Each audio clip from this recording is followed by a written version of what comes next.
Simple mutual fund SIPs, but later on I found कि ETFs are much better. मैं next video में आपको उसकी क्लियर कट एक्सप्लेनेशंस देने वाला हूं कि आपको समझ आएगा। हाँ, कुछ लोगों के लिए म्यूचुअल फंड्स बेटर हो सकते हैं, तो मैं ये भी बताऊंगा कि किन लोगों के लिए म्यूचुअल फंड्स बेटर हैं, बट आपके लिए ETF म्यूचुअल फंड से भी बेटर कैसे हो सकते हैं, ये समझना वैल्यूएबल तो बहुत ज्यादा है। आप बोलेंगे तो हम वीडियो बनाएंगे। अभी हम समझ रहे थे कि अगर हम म्यूचुअल फंड की बात करते हैं, एग्जांपल यहां पर मैंने UTI निफ्टी 50 का इंडेक्स फंड खोल दिया।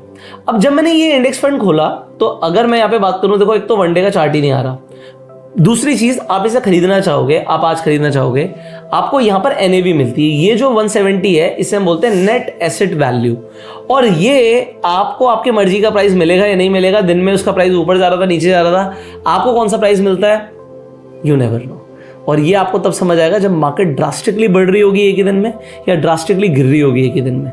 तो इसके बारे में आपको समझ आएगा, हम बात करेंगे आने वाली वीडियोस में। सो ये म्यूचुअल फंड्स होते हैं, लोग म्यूचुअल फंड में SIPs करते ही हैं, बट अभी हम ETFs को समझ लेते हैं। तो अब ETF कितने तरह के होते हैं ये समझना बहुत जरूरी है। तो ETF का मतलब होता है, ETF की फुल फॉर्म होती है एक्सचेंज ट्रेडेड फंड।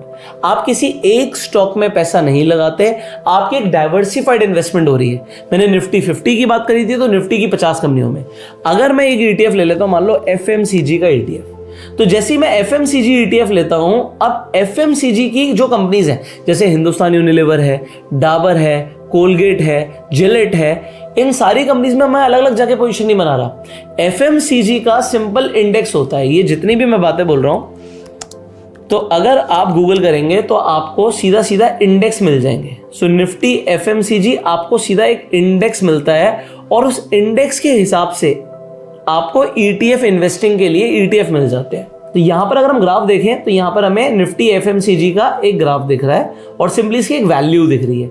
ये जिस हिसाब से ऊपर नीचे आ रहा है, जैसे 0.69% नीचे है।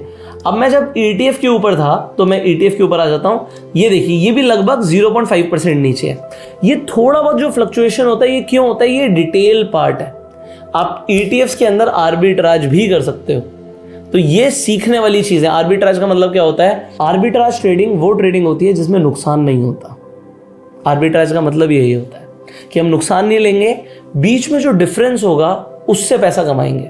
तो ETFs के अंदर आपको ये डिफरेंस मिल जाता है। अगर मैं अभी सिंपली बात कर रहा हूं, मैंने आपको बताया था कि निफ्टी टूटा था, ठीक है, मैंने सिंपली यहाँ पे निफ्टी लिखा था, आप देखिएगा आपको बड़ा मजा आएगा इसे देख के। निफ्टी 1.17% नीचे है, बट जब मैं निफ्टी के ETF की बात कर रहा था, मैंने निफ्टी 50 का ETF खोला था आपके सामने, ठीक है, तो मैंने ये HDFC बैंक का खोला था। तो अब यहां पर देखिए जो ETF है ये 0.91% नीचे है। तो मार्केट तो 1% से ज्यादा नीचे है, और यहां पर आपको एक डिफरेंस दिख रहा है 0.91%। अब ये डिफरेंस के ऊपर भी आर्बिट्राज हो सकता है। कैसे हो सकता है, सारी चीजें एक ही वीडियो में बता दें। अब आप समझो, ये सब पैसे कमाने वाली बातें हैं। ये जो हम बातें कर रहे हैं ना, ये कोई आपको एग्जाम नहीं आने वाला, कोई इसके बाद MCQs नहीं होंगे, इसका कोई सर्टिफिकेट नहीं मिलेगा, बट आप जो सीख रहे हो ना, इन चीज़ों को सीख के आपके अकाउंट में सीधा नंबर्स रिफ्लेक्ट करने वाले हैं। If you do it right, तो मार्केट आपको रिवॉर्ड करेगी पैसा देकर, और अगर आप गलतियां करोगे तो मार्केट आपसे पैसा ले लेगी आपको पनिशमेंट देकर। तो अभी हम ETF की बात कर रहे हैं, तो ETF आपको समझ आ गया कि अलग अलग सेक्टर्स के ETF हो सकते हैं, फॉरेन ETFs भी हो सकते हैं। एग्जाम्पल आप कहते हो यार कल नैस्डैक बहुत टूटा था, तो अगर मेरे को नैस्डैक में इन्वेस्ट करना है, तो क्या नैस्डैक का भी ETF है? देखो यहाँ पे नैस्डैक 100 का कोई ETF दिख रहा है, ये लगभग 3.17% नीचे। क्यों? क्योंकि नैस्डैक भी टूटा था। अब नैस्डैक आप कहोगे, मैं आपको दिखाता हूँ, नैस्डैक आप कहोगे 2.43% नीचे। अरे नहीं, 2.43% कल नीचे था। अब आज मैं वीडियो बना रहा हूँ सैटरडे को, आज मार्केट नहीं खुली, अब ये मंडे को खुलेगी, तो ये और नीचे अभी ETF जाएगा। बट आपको एक कमाल की बात मैं आपको बता रहा हूँ, आप नोट कर लेना, आप हो सकता कभी ये वीडियो बाद में देखें, ये 2.43% नीचे है। तो जो ये ETF का प्राइस है, ये अगले दिन 2.43% नीचे ही खुलना चाहिए, नहीं खुलेगा। अगर आपको लगता है कि भाई मार्केट ड्रास्टिकली टूट गई, ETFs एकदम से ड्रास्टिकली टूटते नहीं है, आपको अपॉर्चुनिटी देते हैं। अगर आपको बाहर निकलना है तो निकल जाओ। चलो उसके ऊपर हम डिटेल में बात करेंगे, मेरे पास बहुत चीज़ें हैं ETF के ऊपर बात करने के लिए। बट मैं आपको भी ये बता रहा हूँ कि आप फॉरेन कंपनीज में, आपको यार आप कहते हैं एप्पल में इन्वेस्ट करना है, माइक्रोसॉफ्ट में इन्वेस्ट करना है, फेसबुक में इन्वेस्ट करना है, टेस्ला में इन्वेस्ट करना है, कैसे करें इंडिया में बैठे बैठे? आप ये नैस्डैक 100 का ETF खरीद सकते हो। आप कहते हो इंडिया से बाहर इन्वेस्ट करना है, एग्जाम्पल MEH के टेक लिखते हैं, तो ये क्या हो गया, ये हैंगसेंग जो है ये चाइना का इंडेक्स है, वहाँ की जो टेक कंपनीज हैं, आप ओप्पो, वीवो, शाओमी यूज़ करते हो ना, तो अगर आपको उसमें इन्वेस्ट करना है तो आप यहाँ पे इन्वेस्ट कर सकते हो। इसी तरीके से आप कहते हो मुझे गोल्ड में इन्वेस्टमेंट करनी है। अब गोल्ड तो बहुत महंगा है, बट आप हैरान हो जाओगे जब आप गोल्ड का ETF का प्राइस देखोगे, सिर्फ 60 रुपये। आपने 60 रुपये का खरीदा, अब आपके पास जितने पैसे हैं, आपके पास 60,000 रुपये हैं, 6,000 रुपये हैं, 600 रुपये हैं, उस हिसाब से आप ETF खरीद सकते हो। अगर गोल्ड 10% ऊपर जाएगा तो इसका भाव भी 10% ऊपर जाएगा, 66 हो जाएगा। अभी गोल्ड का प्राइस छूटा, आपको पता है अभी भाई जो ड्यूटीज़ हैं वो कम कर दी सरकार ने, जिसकी वजह से गोल्ड का प्राइस नीचे आ गया, तो ETF का भी प्राइस नीचे आ गया। आप चाहो तो ETF में इन्वेस्टिंग कर सकते हो।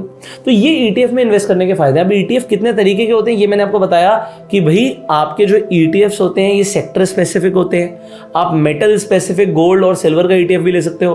फॉरेन जो ETFs होते हैं जैसे कि नैस्डैक, MAH, KTEC, हैंगसेंग बीज, ये आप इंडिया के बाहर की कंपनीज में भी इन्वेस्टमेंट कर सकते हो। और ETF डेट ETFs भी होते हैं। डेट का मतलब क्या होता है? डेट का मतलब होता है कि भैया मुझे मार्केट रिस्क नहीं लेना, स्टॉक मार्केट पे डिपेंडेंट नहीं है। आप कहते हो भाई गवर्नमेंट सिक्योरिटीज़ में पैसा लगे, तो आप GSEC तो खरीद सकते हो, एक अलग बात है। बट जैसे एग्जांपल गिल्ट बीज की बात करते हैं, तो जब हम गिल्ट बीज की बात करते हैं ETF में दिखेगा, गिल्ट के नाम से आना चाहिए। ओके, तो यहाँ पर देखो ये गिल्ट बीज दिख रहा है। अब ये जो गिल्ट बीज है ये हमेशा आपको ऊपर जाता हुआ दिखेगा, कभी नीचे आता हुआ नहीं दिखेगा। इसका प्राइस ऐसे ऊपर दिखता है हमेशा।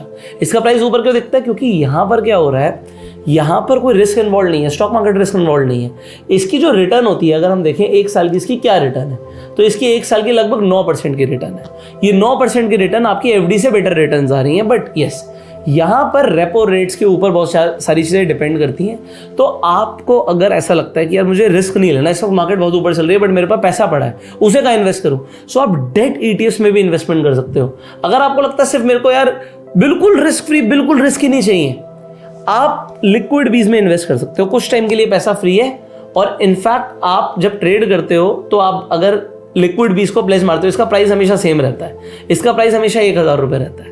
आप कहोगे फिर इन्वेस्ट करने का क्या फ़ायदा, प्राइस बढ़ता ही नहीं है। इसमें सीधा क्वांटिटी बढ़ती है।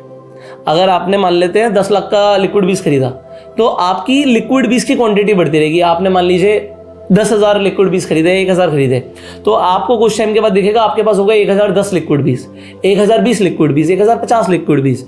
तो वो क्या होगा, वो आपको एक तरीके से रिवॉर्ड कर रहा है। बट इसमें आप सिर्फ 3-4% ही आप ईयरली रिटर्न्स एक्सपेक्ट करना। बट इसमें कब इन्वेस्ट करना चाहिए? जब आपके पास सरप्लस में पैसा है और आपको अपॉर्चुनिटी नहीं दिख रही मार्केट में। जैसी अपॉर्चुनिटी दिखती है, इसे बेचकर आप क्या कर सकते हो, आप इक्विटी में इन्वेस्ट कर सकते हो और इसे प्लेज मार्केट ट्रेड कर सकते हो। ये कैश कंपोनेंट की तरह एक्ट करता है। तो अब मैं बातें बहुत सारी कर रहा हूँ, बट मैं आपको ये समझाने की कोशिश कर रहा हूँ, ETF investing is the right investing. अभी तक आपने सुना म्यूचुअल फंड सही है, but ETF investing is the right investing. Comment करिएगा आप नीचे, क्योंकि आने वाली वीडियोस में सिर्फ बातों से नहीं, लॉजिक्स के साथ मैं आपको ये प्रूव करूंगा कि ETF investing one of the best investing है। मैं भी यही करता हूँ और मुझे इसके अंदर डाइवर्सिफिकेशन में मिलता है। मार्केट के हिसाब से आपका पोर्टफोलियो बेटर परफॉर्म करता है, वो सब मैं आपको दिखाऊंगा, समझाऊंगा। अगर आपको समझ आए तो आप चाहें तो मेरा इन्वेस्टिंग स्टाइल को भी अडॉप्ट कर सकते हैं, बाकी आपकी मर्जी है। तो ज़्यादातर लोग स्टॉक मार्केट में नुकसान करते हैं, बट अगर आप कुछ ऐसा करना चाहते हैं कि आप स्टॉक मार्केट से पैसा बनाएं, देखो मार्केट किसी का पैसा नहीं रखती। जब ज़्यादातर लोग नुकसान करते हैं तो कुछ लोग तो मुनाफा कर रहे होंगे।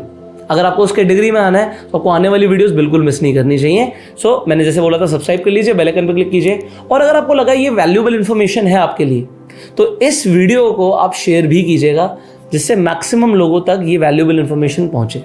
अगर आपके कुछ सवाल है आप कमेंट्स में पूछ सकते हैं, और अगर आप स्टॉक मार्केट में नए हैं तो फ्री में जाके अपना डीमैट अकाउंट खुलवा सकते हैं। आपको लिंक्स डिस्क्रिप्शन और पिन कमेंट में मिल जाएंगे। इनफैक्ट आप रेफर रन करके भी पैसे कमा सकते हैं। We will see you in the next video. Till the time, you go self made and जय हिंद।